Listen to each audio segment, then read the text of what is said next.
Imagine waking up tomorrow and discovering that you have 100 million. Not 100,000, not a million. $100 million. You check your bank account because there's absolutely no way that number is real. You refresh the page, still there. You close the app, open it again, and somehow the money hasn't disappeared. You just became one of the wealthiest people you've ever met. And the first thing you realize is that $100 million is an absurd amount of money. You could spend $10,000 every single day for more than 27 years and still have money left. You could buy a $5 million house and barely notice the dent. You could own several cars, travel whenever you want, eat at the best restaurants in the country, and never look at the price of a steak again.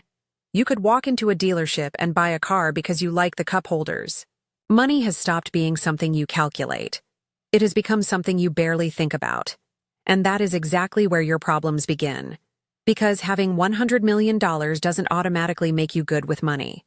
It just gives your bad decisions a much bigger budget. Welcome to your new life. The first morning, you wake up in your new mansion, and this isn't a nice suburban house with a backyard and a pool. This is the kind of house where your guest bedroom has a guest bedroom. There are 12 bedrooms, 7 bathrooms, a home theater, a gym, a pool, a garage that looks like a luxury dealership, and enough square footage that you could probably lose a family member for 3 business days. You have a chef. You have a personal assistant. You have someone managing the property. You have someone managing your investments. You have someone managing your schedule. At some point, you have so many people managing your life that you need an assistant to tell you who your other assistants are. Then you buy the cars, a Ferrari, a Lamborghini, a Porsche. Maybe a Rolls-Royce because apparently owning several sports cars wasn't enough to convince people you have money. You buy a $4 million house in Miami because you want somewhere warm.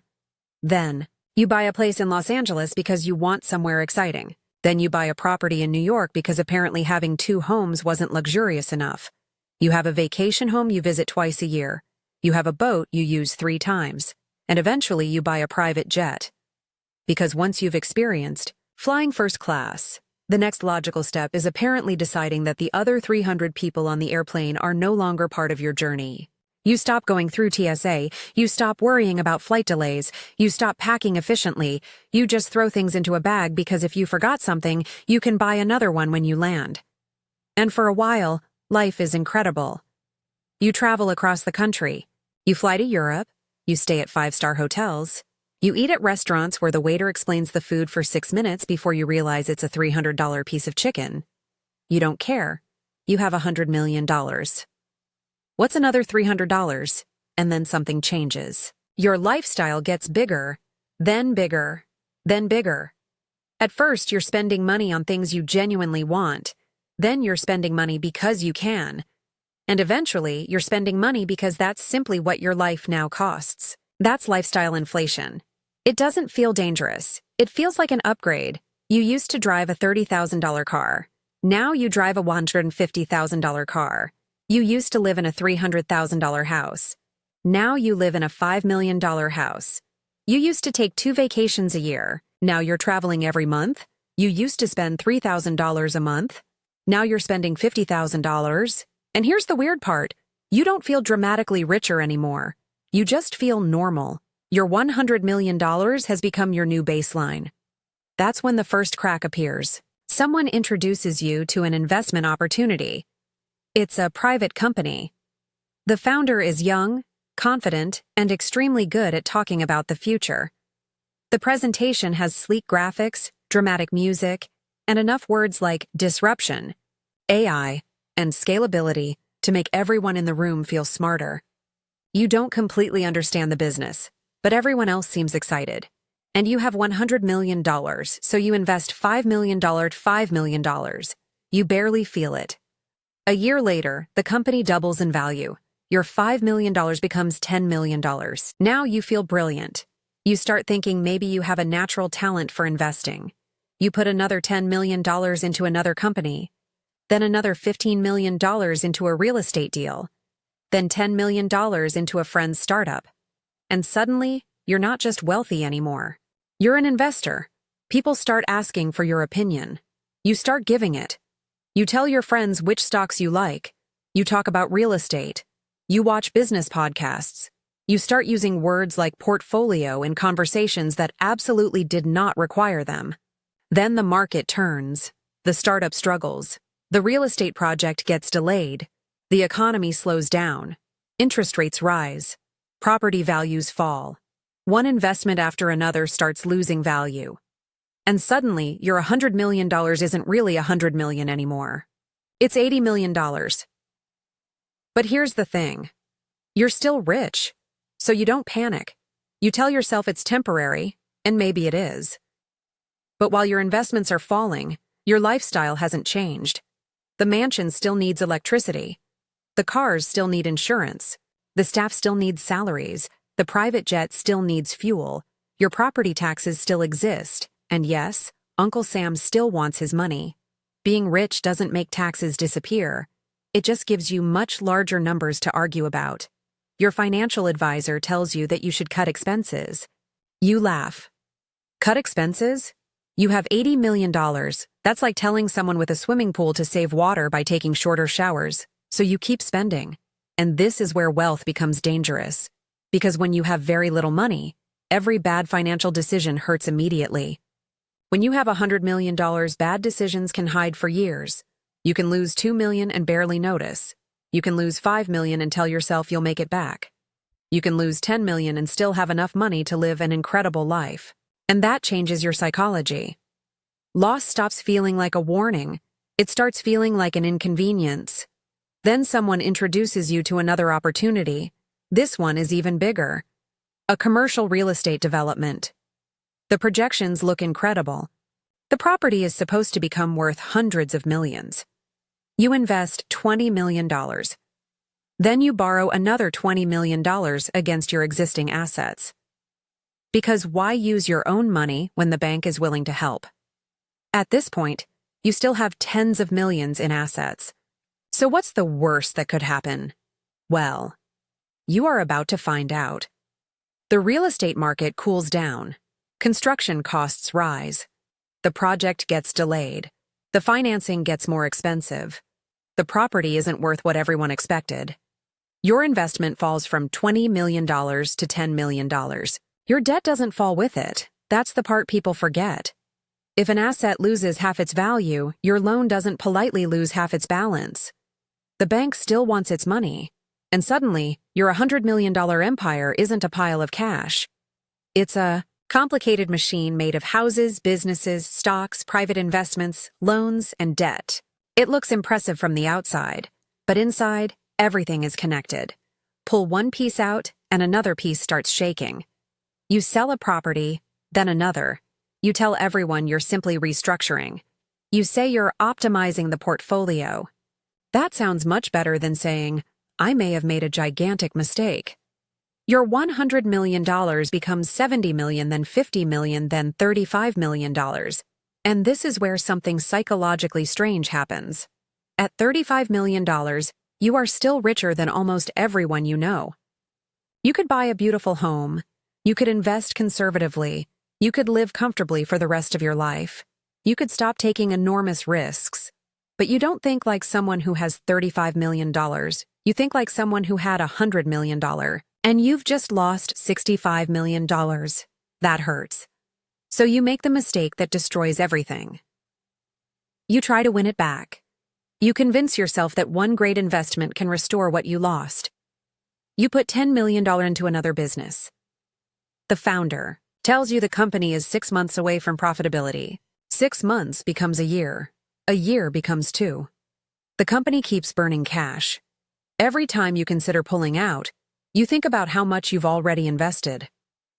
You tell yourself, I've already put $10 million into this. I can't walk away now. But that's exactly when you should stop and ask a different question.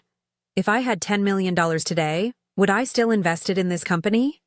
You don't ask it, because admitting that you've made a mistake is painful. Losing money hurts, but admitting you were wrong can hurt even more. So you put in another $5 million, then another $5 million, and eventually, the company fails. Your $20 million is gone. Completely. Your portfolio is collapsing. Your debt is growing. Your properties are worth less. Your lifestyle is still enormous, and now you're running out of room. You finally decide to cut back. The private jet has to go. You list it for sale. You watch it sitting on the runway. You remember the first time you stepped inside it. You remember thinking you'd never have to worry about money again. Now you're selling it because you are worried about money again. Then the cars go. The Ferrari, the Lamborghini, the Rolls-Royce. You sell the vacation home. You sell the boat. You sell the watches. You sell the jewelry. Every sale feels like another piece of your identity disappearing. Then comes the mansion. You try not to sell it. You tell yourself you can save everything else. But the numbers don't care about your memories. The house is expensive. The taxes are expensive. The staff is expensive. The maintenance is expensive. And eventually you realize something brutal. The house you bought to prove you had freedom is now preventing you from being free. So you sell it. And suddenly, you're living in a much smaller home. For the first time in years, you check the price on the menu. You order something cheaper, and you discover something almost offensive. It tastes exactly the same. The $90 steak was not spiritually superior to the $30 steak. It was just $60 more expensive. You start thinking about the person you were before the money. Before the mansion. Before the cars. Before everyone knew your name. You remember being excited about simple things. You remember buying something because you genuinely liked it. You remember not having an army of people depending on your bank account. And you realize that somewhere along the way, your money stopped serving your life. Your life started serving your money. But you're still not at zero. You have $10 million left. And most people would hear that and think you're completely fine. And technically, they're right. But the problem is that your remaining $10 million isn't sitting safely in a bank account. It's tied up. Some of it is in businesses, some is in property, some is tied to debt, some is being used as collateral, some is locked in investments, and your old lifestyle has already consumed millions. So the $10 million starts disappearing, $7 million, $5 million, $3 million, then $1 million. And suddenly, you see a number you never thought you'd see again. $1,000, $1 million. Once upon a time, you would have celebrated that number. Now you're staring at it like it's the last lifeboat on the Titanic. And then something worse happens. The people around you start disappearing. The phone calls become less frequent. The invitations stop. The people who used to ask you to invest in their businesses suddenly don't need your help anymore. Some friends stay, some don't. And you learn one of the ugliest lessons about wealth. Sometimes people aren't attached to you. They're attached to what your money makes possible. That realization hurts, but it also cleans the room. Because for the first time, you can see who actually cares about you and who cared about the lifestyle. Then the final wave hits. A legal dispute, a business obligation, taxes, debt payments, a property issue. Each one takes a piece. The million becomes $500,000. Then $250,000. Then $100,000. You sell the last expensive things. The watch, the jewelry, the last luxury car. The things that once represented success are now being sold to pay bills. Your bank account goes from 6 figures to 5, then 4, then 3. You are no longer rich. You're just you. And for the first time in years, there is no number protecting your identity. Then one morning, you open your banking app. You stare at the screen. $12,000, that's all that's left. $12,000. You sit there thinking about the first time you saw $100 million. You remember how impossible that number felt. You remember thinking that you'd never have to worry about money again. And now, $12,000 feels enormous. You could panic. You could blame the market. You could blame your advisors. You could blame the economy.